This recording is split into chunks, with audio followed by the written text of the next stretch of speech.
We as a society have to accept responsibility for the wrongs and the feelings of our society to make it better for all, and that includes our prisoners. The last thing we should be doing is allowing someone to make a profit off of prisons. It's disgusting.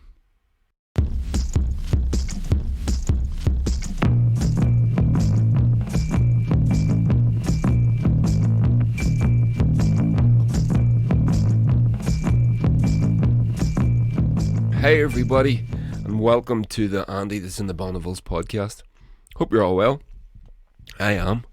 It's here Saturday night here in Lurgan, centre of the world, and I thought I haven't done a podcast in a little over a week, a bit more than that actually, so I thought I'd better do one.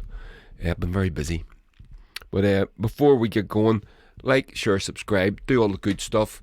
If you're listening to this podcast, you can head over to my YouTube, and there's a video of this whole thing, me talking to you guys over there, and the link will be below. So do that.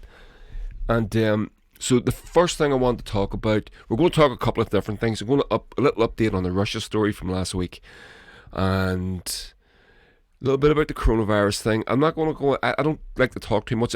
I'll get to that. And then a little bit about G4S, that horrible fucking company. So yeah, so there you go. Let's do this. So the first thing, let's get rid of that on the screen and put that up there. First thing, oh no, the Russia thing. Alright, that didn't work.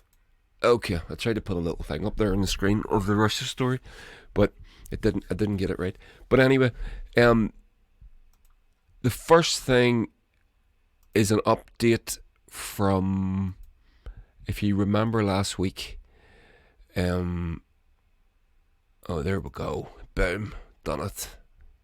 Got the picture. So there we go. So Russia was accused by the US, and then Britain, obviously being the US puppet that it is, weighed in, saying that the Russians were paying the Taliban to kill American soldiers, and Britain claimed the same for British soldiers, as if the Taliban needed paid to kill. I mean, that's their default setting. That's, I mean, you know, they come out of the fucking womb like that. Well, they don't. They're made, but that's a whole other thing. But anyway. So, what happened was, I sniffed that out as bullshit, as I'm sure you did too, because it's gotten out of hand. I mean, it's just completely fucking ridiculous. It's insane. This Russia insanity. I've no words for it, and it's obviously obfuscating. It's obviously trying to restart the Cold War thing. So, we spoke about that last week. And then it turned out during the week, I surmised that it was the military-industrial complex thing. You know, the amount we spoke about, the amount of money, 740 billion a year, more than it's like the top 15 other countries in the world or something like that. And it's actually worse than that. America spends more than the 170 bottom countries in the world combined. But yeah, so I surmised it was the military-industrial complex. Turns out the source of that story, that the Taliban were being paid by Russia, just say that out loud, it just sounds ridiculous even to think about it for half a second. The source of that was actually the Afghan government, because they don't want the Yanks to leave. Now, That's what's been reported. And that's now confirmed. That's what happened.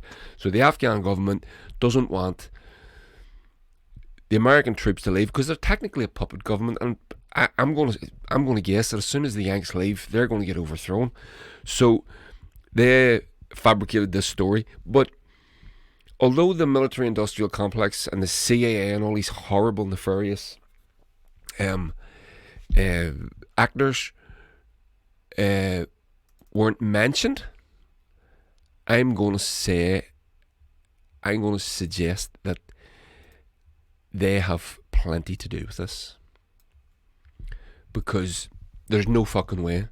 They don't want the troops to leave. And Trump's trying to pull troops out of Germany as well, by the way. There's 34,000 troops in Germany left over from World War II. Not the same ones, different ones. They replace them every now and again. But there's 34,000 of them. Trump was trying to pull something like 15,000 of them back home. And he can't do it. They just won't let him fucking do it. So the thing is, these Russian stories, when you see these in the news, please, you have to be a bit cynical about them. I'm not saying that Russia is a good actor, or Vladimir Putin is a nice guy, or I want to go and live in Russia. Not saying any of that, because this is what gets leveled at you. As soon as you say anything nice, or not nice, but as soon as you critique your own side, you say, oh, I'm going to live in fucking Russia. No, I don't want to go and live in Russia. I want to live here. I don't want to live in America either, and I want them to stop going and invading other people's fucking countries, right? I want an end of imperialism. Very simple. So then this story pops up. This is fucking hilarious. The US says Russian hackers are trying to steal coronavirus vaccine research.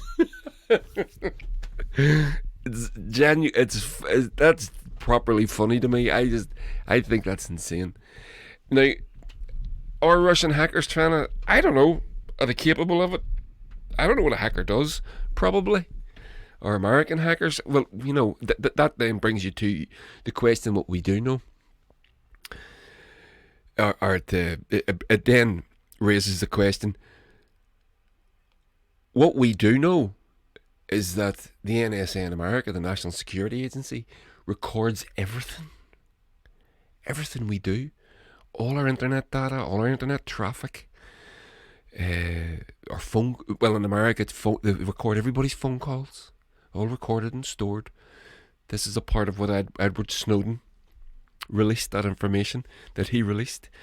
They introduced, I'm probably going to maul this, but they passed a law that you were allowed to do on wiretaps, record people's phone calls without going to a judge, 2 steps away. So if you're suspected of something, the NSA can record your phone call, the person that you're phoning, yes, that's right, and then the person that they phone. So it's like 3 steps, or 2 or 3, I can't remember exactly what it is, but there's 2 or 3 steps. But what that effectively does, it means that the NSA can record anybody, because everybody's only 1 or 2 steps away from everybody else. Do you know what I mean? Like a 5 degrees of separation thing. So there's all that going on. So we know that. We know what the NSA does. We know what the spies and the spooks and the security agencies are capable of. And this shit about Russia just popping up every day in the fucking news, every 3-4 days, there's another load of shit. Every week, let's say that.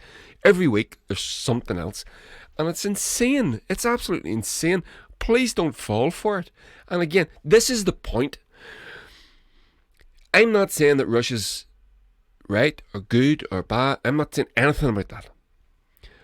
But eventually Russia probably will do something, because that's what countries do. These big, huge countries, they go and do horrible shit all over the place.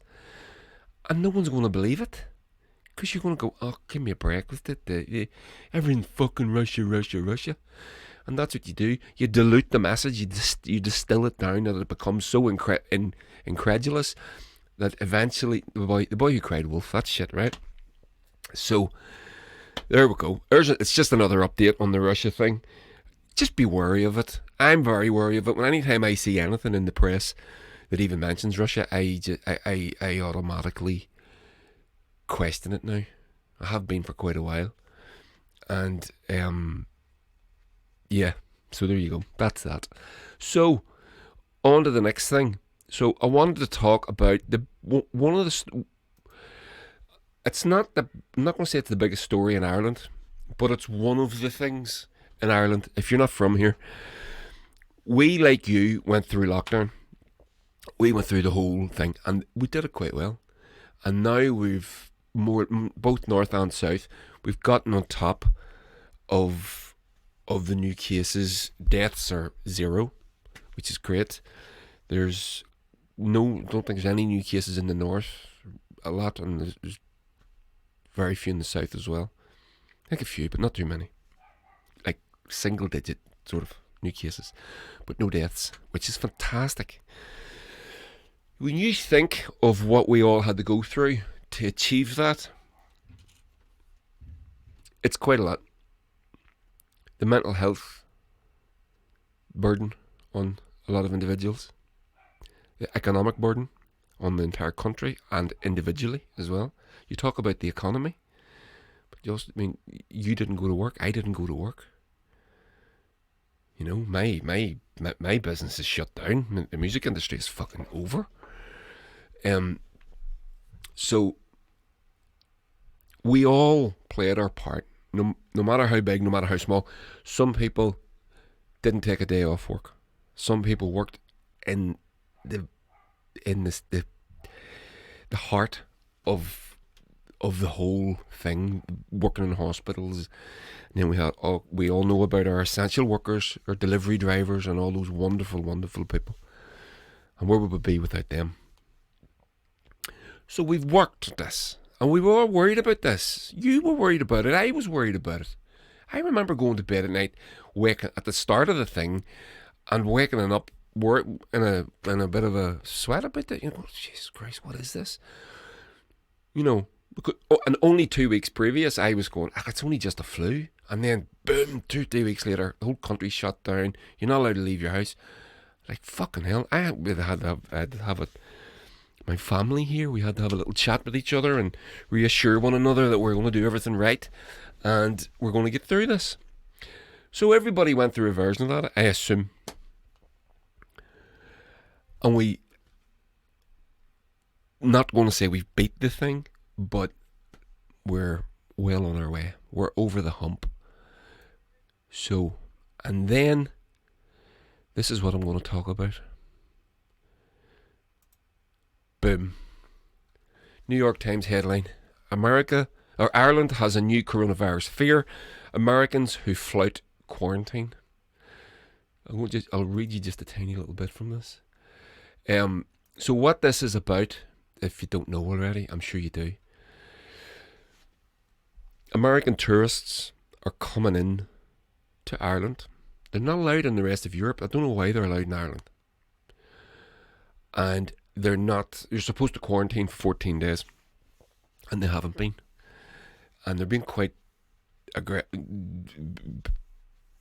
American-y about it, telling everybody go fuck themselves, basically. Not having to go at you if you're American. I love you, American brothers and sisters. You're my favourite people in the world, but get the fuck home is basically what we're saying. Don't be coming here. Just don't come here. So, and this is the obvious reason is because this can undo all the effort and all the work that I've just spoke about, that we've just had this conversation about. It's a one-way conversation, I accept that. But whether we know where we are with these things, so on a scale. So let's say the scale. So you got anti-maskers and fucking, going to show you a little video about that in a second.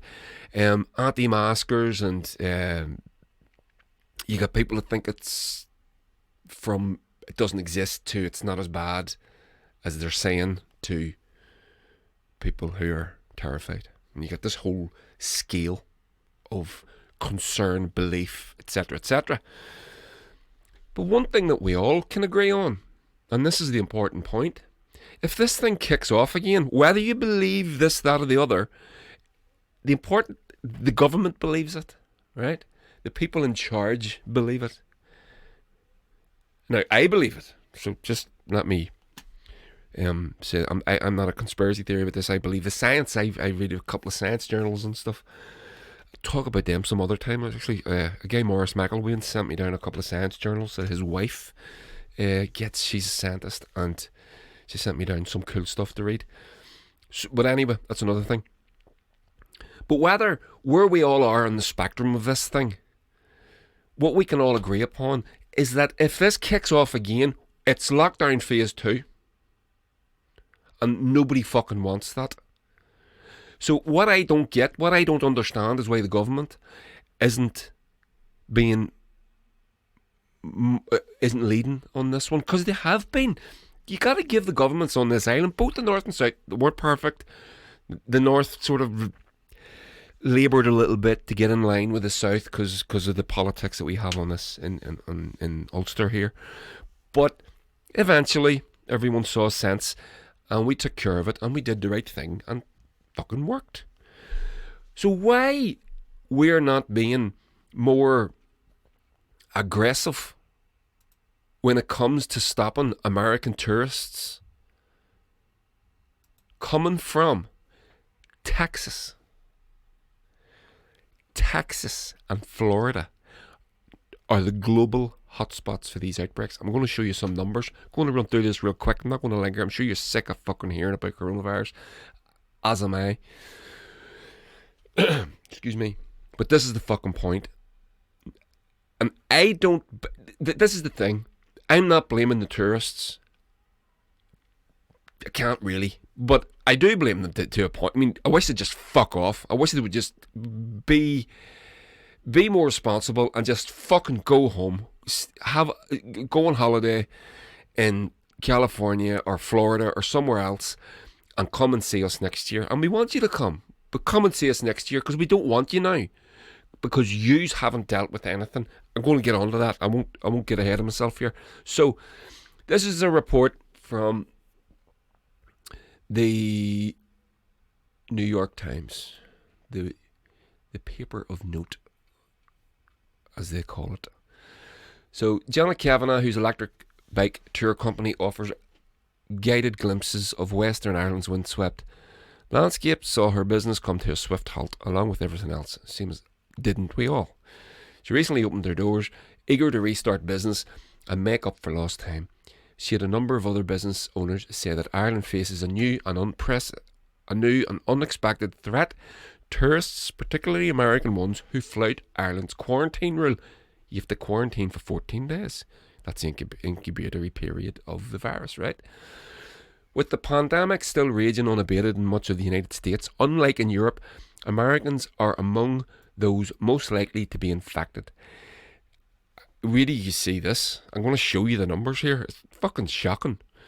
They aren't the only tourists ignoring the requirement. True, they're not the only ones. The people arriving in Ireland isolate themselves for 14 days, but most of the public complaints involve Americans.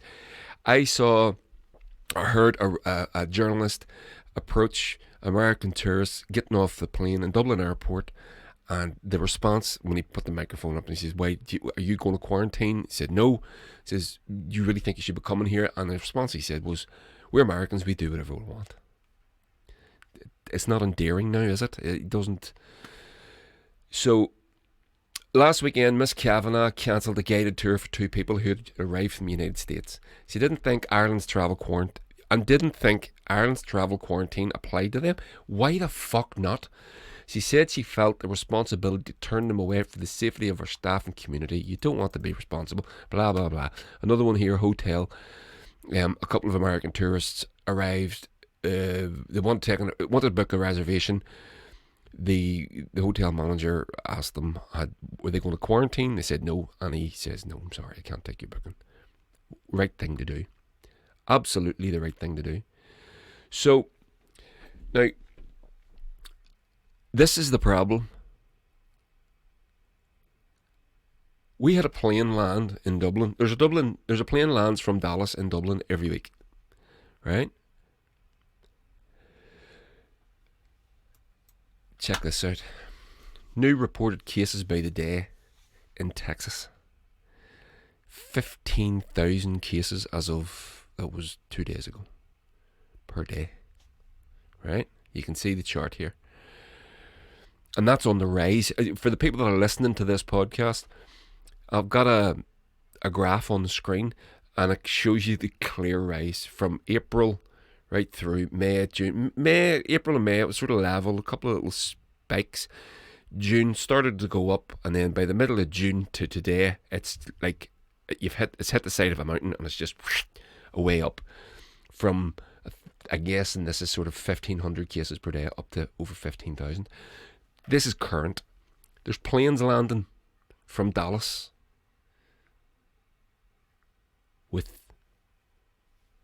these, from that state, with this sort of statistic. Now, here's another one. This is the national one in America. All this information I got off the New York Times website. They've got quite an extensive database of this information. And it's shocking. So you can see there, same as everywhere else. So this is the national in America. This is the national data. So mid-March, first cases in mid-March, 5th of March, 12th of, yeah, 5th of March. These numbers are off the top of my head. 5th of March was the first reported case in America, I think. No, it wasn't. But anyway, it doesn't matter. Sorry. So middle of March here. This is the 5th. I'm reckoning that 15th of March. That's significant because I think. Sorry, I'm going off track. Middle of March, it goes up. All the national, it goes up from 0 up to 30,000 per day, and over 30,000 per day, and it sort of rumbles along like that. You can see that it just sort of sits there. Then it starts to go down, and that's when everything, getting over the hump of this thing. And that's a great success. And then exactly the same as Texas, middle of June, boom, up it goes. Right? Up it goes. The Americans have abandoned social distancing, masks, bars are open, right? We know this. Now, you might be asking yourself, what was the cause of this? Remember the George Floyd thing? It's only a month ago. That's what happened. Everything just went out the fucking window, right? So you say to yourself, you see that information sitting in front of you, and you say, well, obviously the powers that be in Texas, some states are doing a little better, or doing better than, much better than others. Certain states are doing terribly. Texas and Florida being the two that are doing the worst. You think, well, they must be getting a handle on this. They must be bringing in, shutting down the businesses again. They must have to go into a second shutdown because they didn't handle the first shutdown correctly, which is what we're fucking afraid of, because we did. We handled it as well as we did, which wasn't perfect, but it worked. And now we're going to fucking let American tourists coming from these places, these pandemic hotspots. So obviously the governor of Texas must be on top of this. Must be. It couldn't be otherwise. He must have plans. There you go. The US coronavirus. Texas governor confirms there is no Texas shutdown coming. That is today. Look at the date on it. Sorry, yesterday, Friday the 17th of July. There was plenty of speculation about a looming shutdown for Texas. Chatter such as this moves markets. All they give a fuck about is the stock market. And it's very wise indeed to stay abreast of it. Governor Abbott had said earlier that as long as Texans abide by the face mask mandate, a shutdown would not be necessary. The caveat left the door open somewhat. He has subsequently made it clear in a TV interview. This is in speech brackets. Let me tell you, there is no shutdown coming. Right? So that's where we're at. There's a plane coming from Dallas every week, loaded with American tourists who aren't quarantining and going out in and among us. And one of the fears that we have in Ireland as well, Ireland's very rural. So this thing kicked off when it did the time of year. We don't have a lot of tourists that time of year. And our rural communities, a lot of them went unscathed. Relatively unscathed to unscathed. If these tourists arrive and they start, where do they go? Obviously they go to the cities. They go out to the country because our country's very beautiful. They go to the rural places, the wee small villages, the wee cutesy postcard places that everybody wants to see when they come to Ireland.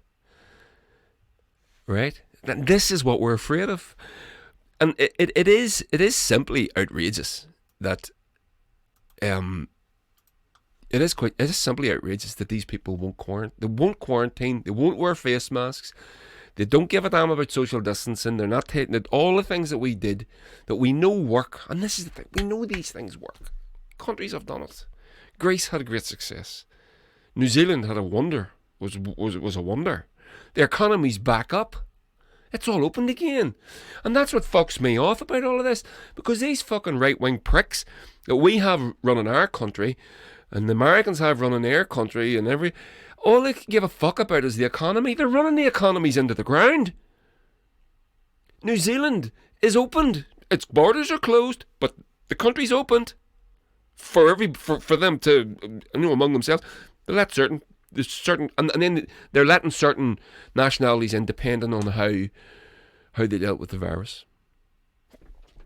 So it's just it's staggering. It's absolutely flabbergasting, and I would call on our leaders they need to step up, and they need to tell the Yanks, if you, personally, me, shut them down, get the fuck. I've been saying that for months anyway about everybody. I think we're in an island here. We could have dealt with this easy. For us, this should have been easier. Because we're an island. Shut it fucking down. Everyone stay in the house for a couple of months. And we're done. And instead, we're going to fucking go through all this. All the trauma. Mental and physical. Go through all that. And American tourists are going to be landing fucking loaded with this shit. So, there's that. It's fucking depressing. So, I wanted to show you this video. This isn't depressing, this is funny. So, there's these dudes, and they're Californian surfer dudes. Right? And I don't know where I found this video. I found it on it wasn't even on YouTube, but I've since hunted the guys down and I subscribed to them now. They made me laugh so much. It gives you, this is only half the video, it's only 2 minutes. So if you're listening to this, what it is you'll get the gist of it. It's two dudes, Californian, like Bill and Ted. They're the real deal. And they're trying to give out masks along one of them wonderful beachfront places in Los Angeles or California somewhere. Alright, so let's see if this works. Here we go. Everything now. No, sea salt. All this salt, you can get fucking, it can kill you. What's your cause? Nudists for masks? Seriously? Yeah, we're nudists. Right on. A little bit of action I there. hang out on a couple nude beaches myself. Oh, right on, dude. Oh, yeah. Drop a little dong there, yeah. Is that what you guys call it? Dropping dong. Dropping dong? Yeah. Right on. Do you need a mask? Brilliant. No, thank you. Why not? Because I live here. What do you mean? I live here. Hey, do you guys need a mask? No, we don't. Why? You don't? Look at this. Because there's this thing called coronavirus. Look at this t-shirt. Yeah. Yeah, well, it's a bullshit lie. Really? Yeah, I know. Like American flag. Who made up the lie? Hey, go fuck yourself. What? He's pissed. I love passion. Hello, Pinky.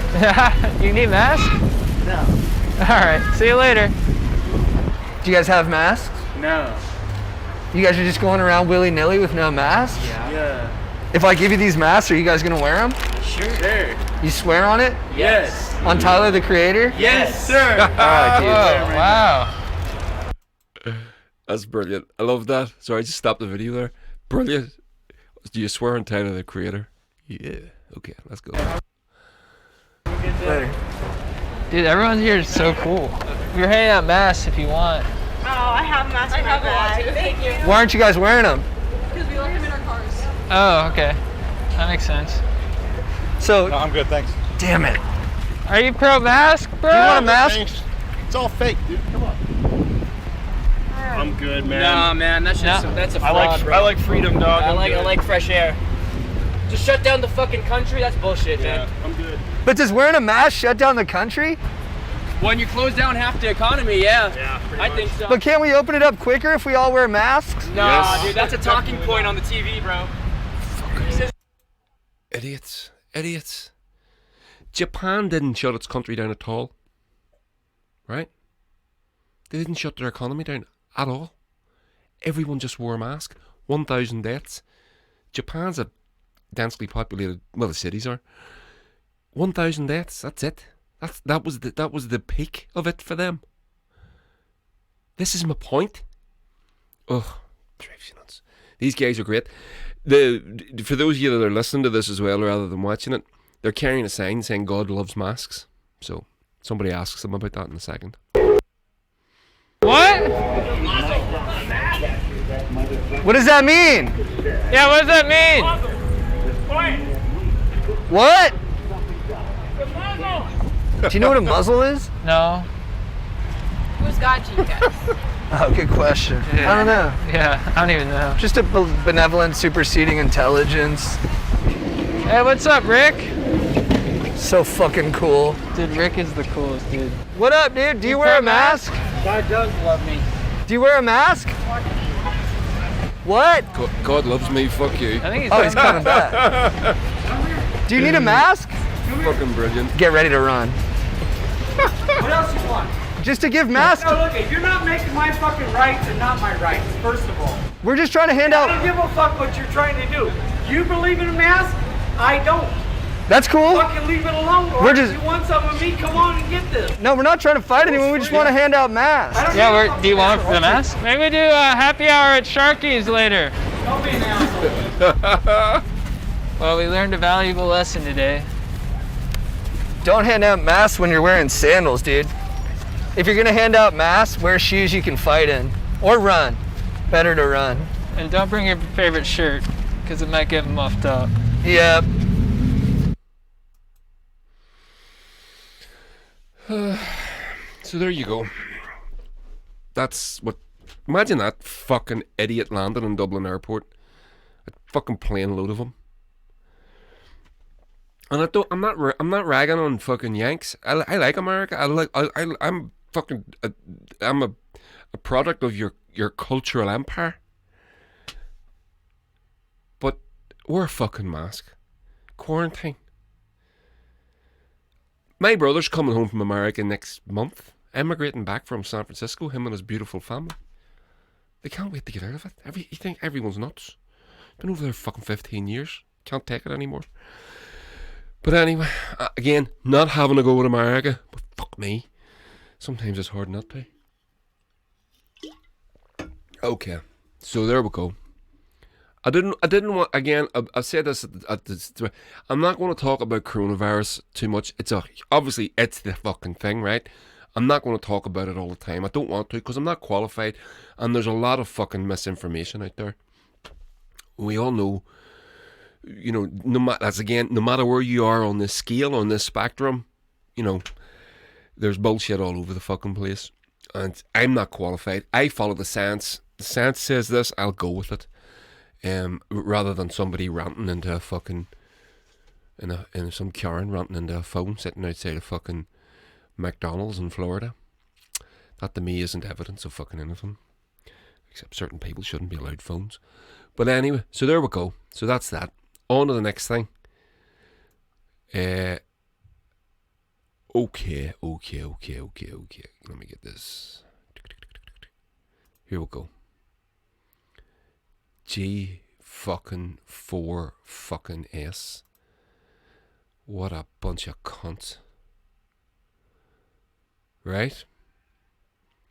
So I'm going to read you this article here. This was in FT.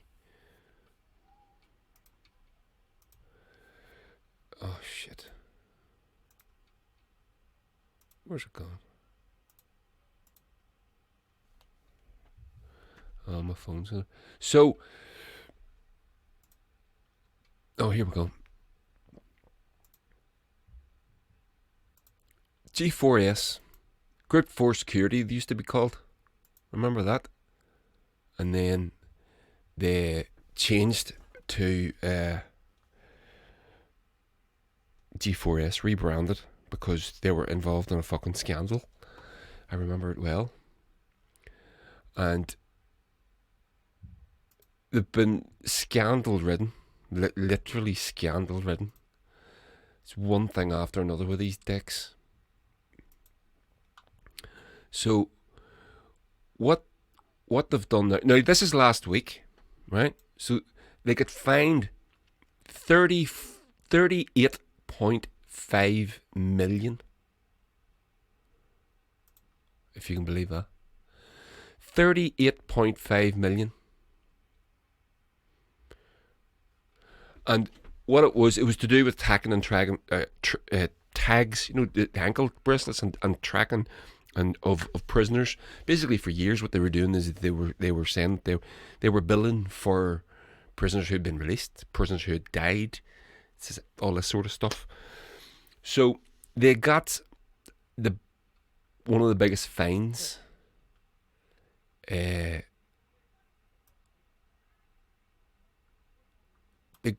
got one of the biggest fines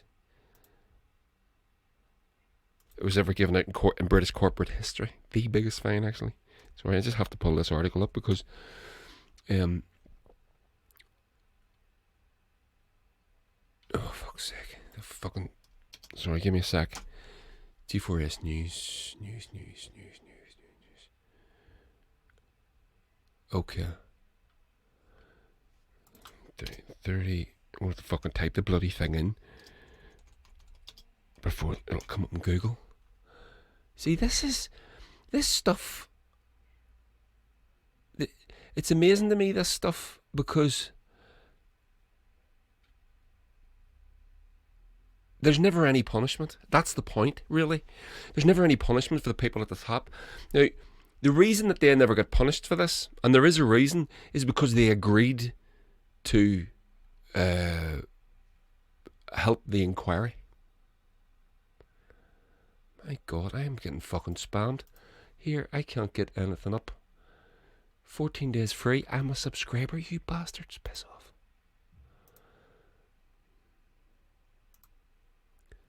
Oh, God.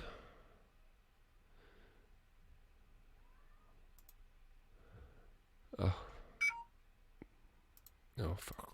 It's okay. Yeah. So, this is the point.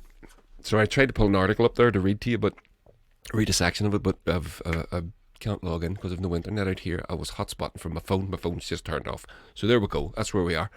So, but I know what I wanted to say anyway. So they got fined 38.5 million. They got like a discount. They got something like 20% of that taken off because they helped the investigation, right? But there's a reason that this is the fucking point.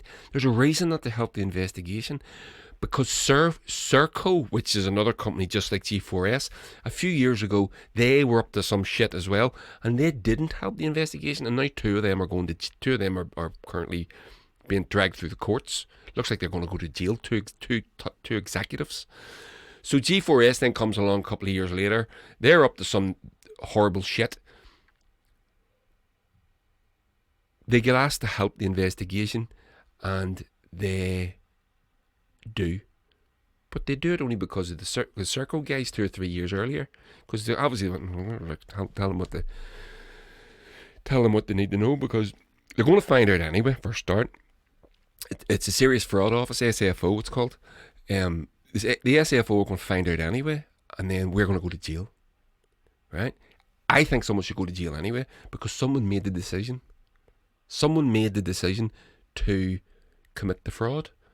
They knew it was going on, and now they're all, oh my God, this goes against our corporate principles. We want to be a good corporate citizen, which is a fucking laugh. There's no such thing. So, there you go. So I've got the wee thing. I'm serious fraud office. Yeah. So the 44 million was 38.5 million, and then with yes, so 44. It was 38.5 million, and then they had to pay the serious fraud office's costs. that bumped it up to 44 million. But then they got a bit. It was actually more than that. They got a discount because they helped the thing. So that's that, right? So that's last week. So here's something 2 days later. G4S selected to run Wellingborough mega prison. You cannot make this shit up. I'm not joking. Private firm G4S has been selected as a preferred bidder to run a new mega prison, the BBC understands. I hate the way the BBC uses fucking wishy-washy language. They know full well. They always give themselves an out. It is believed the contract is to operate Wellingborough Prison in Northamptonshire will be for 10 years and at a cost of 300 million. The company has been told it has been chosen, but the contract has not been ratified and could be challenged. Right? The decision comes as a surprise after G4S was stripped of its contract to run Birmingham Prison following a damning inspection which said the prison was in a state of crisis. The company also gave up running Medway Secure Training Centre in Kent, Brookhouse Immigration Removal Centre near Gatwick Airport, after undercover filming by the BBC's Panorama programme showed inmates and detainees allegedly being mistreated. Why the wishy-washiness? They were being mistreated. Allegedly. Fuck off. However, G4S has been praised for its running of four... there we go. There's the fucking... So...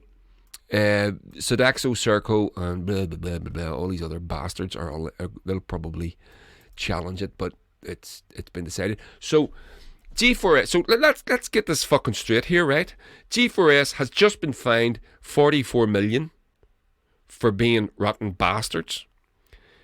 They've give up running Medway Secure Training Centre, Brookhouse Immigration Removal Centre after detainees were, and I'm not going to say allegedly, they were mistreated. Right? So they gave those up. It was so bad that they had to give those up. Whenever you say mistreated, what do you mean by that? Did they not let someone out in the yard for a walk? Did one of the guards hit someone? Well, it was obviously much more than that. If this company gave up these contracts, this Wellingborough one, although it's a mega prison, is worth 300 million. So these other contracts were not insignificant. I think it's safe to say that they were worth multiple tens of millions each.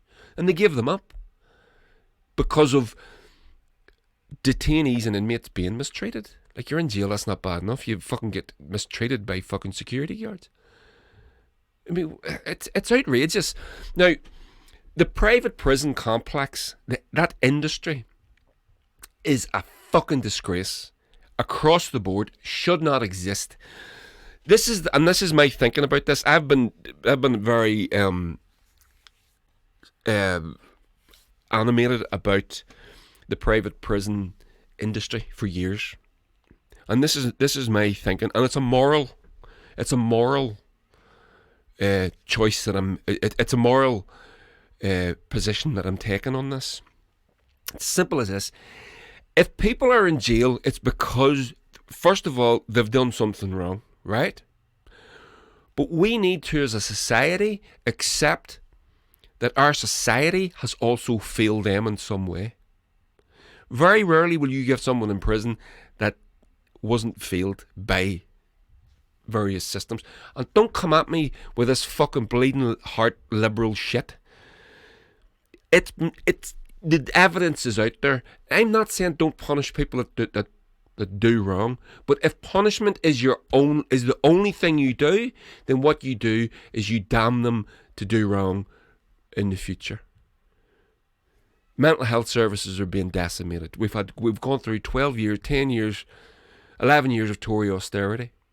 We know all this stuff. Community centres are closed down. Schools are being underfunded, etc., etc., etc. The list is endless. We know what's been going on. So then you act surprised whenever this generation, more of them end up in jail. The UK jails more of its citizens than any other country in Europe. And we have taken on the American model of the private prison industrial complex. And it is a fucking disaster. A disaster. There was a judge in, was it Wisconsin, recently jailed for the rest of his life because he was putting children in jail and he was getting paid. He was getting paid. He was getting $1,000 a child, and they'd paid him over $1 million over the course of a decade. And this is what it can lead to. And this is my point.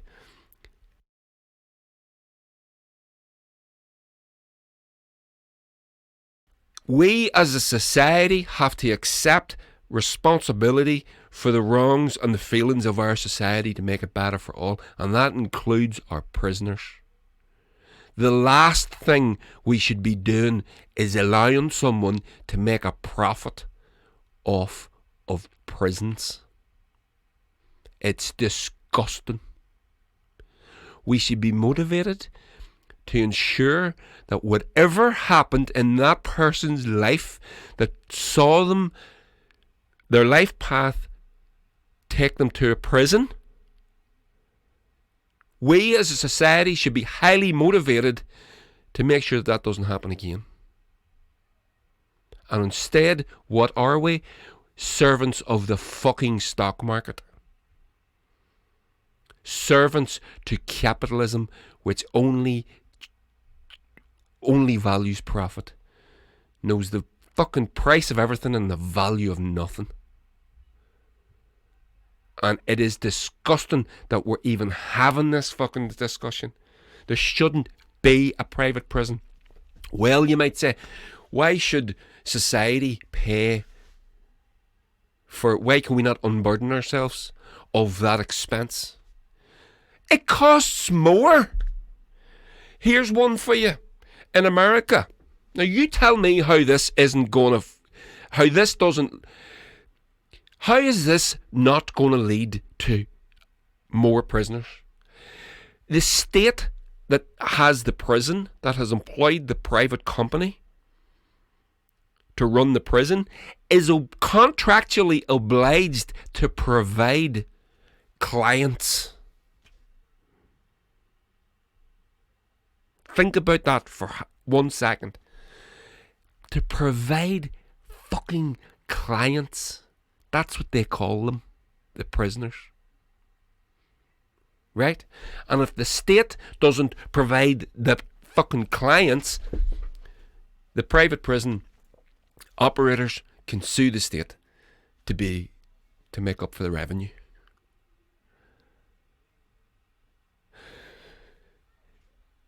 In all states in America, private prison labour is, did you know, can you remember a couple of years ago the California wildfires? Do you know that those firemen that you were seeing on the television, half of them were all prisoners? And they were being paid something like $1.50 a day, something ridiculously low. Just give them, and they're trained to be firefighters to do this. Then when they get out of prison, they can't get a fucking job in the fire service doing that. Because they've been in jail. They're fucked. They're not allowed to vote. The prison labour system. Victoria's Secret lingerie is made by prisoners. Bulletproof vests is made by some companies. Bulletproof vests. What was the one I heard the other day? There was another one. But that's the American system. Now, we're not there, but we're going there. Don't think you're not. It's one of the reasons I follow American politics so closely, because I do. Because when you look at our leaders, they're lockstep with the American capitalism. Capitalism was born in England. Don't forget about that. They want to take us to that. They think that's a good thing. They don't see it as a failure. All the things that I see as a failure, that you probably see as a failure, morality, they don't give a fuck. That's as an economic term. It's an externality, and they don't consider them. Externalities don't exist, and that's it's fucking outrageous. This firm, to me, has proven that they're incompetent, that they don't deserve this, but they'll get it. And that'll be that. And it'll end up on the fucking news. And we'll allow our prisoners to go back into society more broken And when they went into prison, and we'll blame them. And they rightly so, they should take a part of the blame. There's nothing wrong with that. I'm not saying that they're blameless. I'm not saying that they're innocent angels. I watched a program that was about the American prison system, and it was a documentary. It was years ago. I can't remember what Scandinavian country the filmmakers went to. Let's say Sweden for argument's sake. And they went and visited the governor of a prison at his home. And they were comparing the two systems, the American system, the private prison system, and their state-run system. And the governor of the prison in Sweden was talking about all the rehabilitation that they engage in with the prisoners. And they were comparing recidivism rates. They were comparing prison populations to begin with, for example. Starting there and going forward. And the governor was highly motivated to rehabilitate and not punish. You got to remember this. Being in prison is the punishment. That's the punishment. And while we have these people locked up, we must endeavour to rehabilitate them. We must. But when the governor was asked about why he was highly motivated to rehabilitate them, he said, because they're going to be released. They may move next to me. They may move next to my kids. I may see them walking down the road one day. Now, is that not motivation enough, as if you needed any? If you take the moral out of it, you might bump into them in the street. They might move next to you.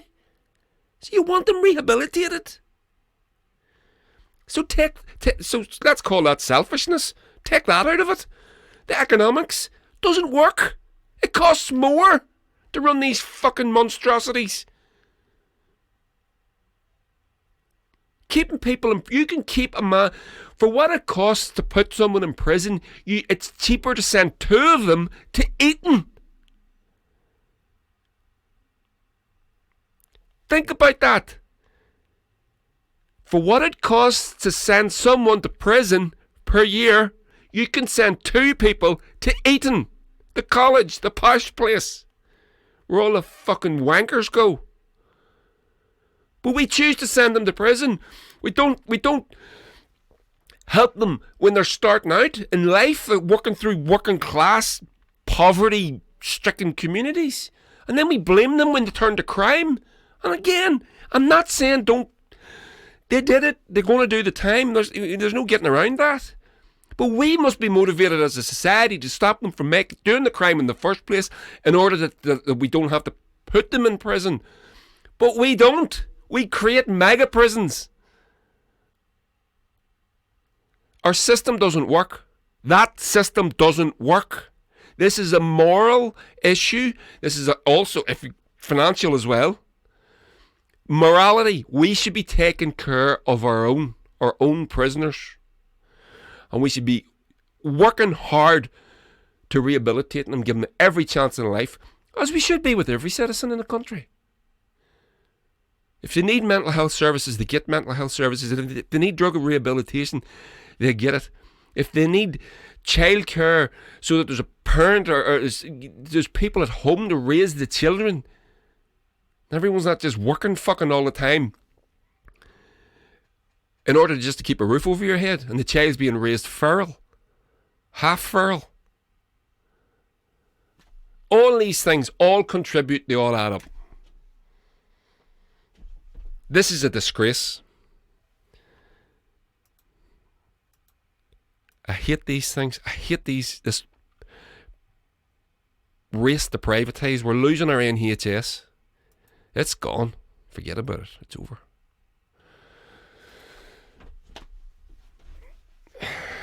And then when the one man that does come along in England that Looks like he's got a shot at saving it. They fucking crucify him.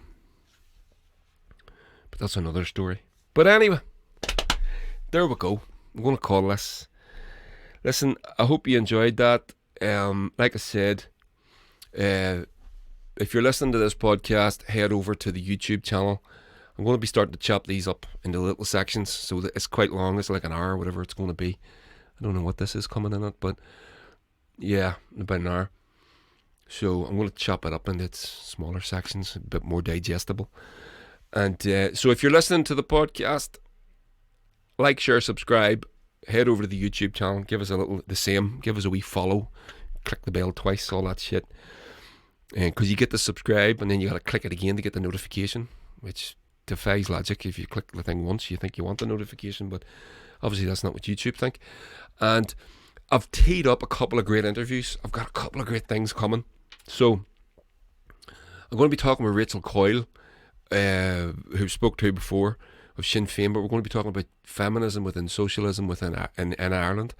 And I've got a couple of special guests coming in. So I'm going to sort of moderate the little discussion that we're going to have. I'm really looking forward to it. It's going to be special. It's going to be different. And then I got a cracking interview coming. It's an Irish language thing, but it's a unionist here in Lurgan who wrote a book about all this stuff. So I'm going to talk to him as well. It's going to be great. I'm really looking forward to it. So I have a couple of things to do at the start of the week, and then I'll hopefully get one of those teed up for next week. I don't know which one, but we'll see what happens. But I think that's it. Yeah, that's me. Okay, everybody. Take care. Stay safe. Get the mosquitoes on whenever you're going shopping, please. See any Americans, fucking stay away from them. Dirty bastards. And see you in the next one.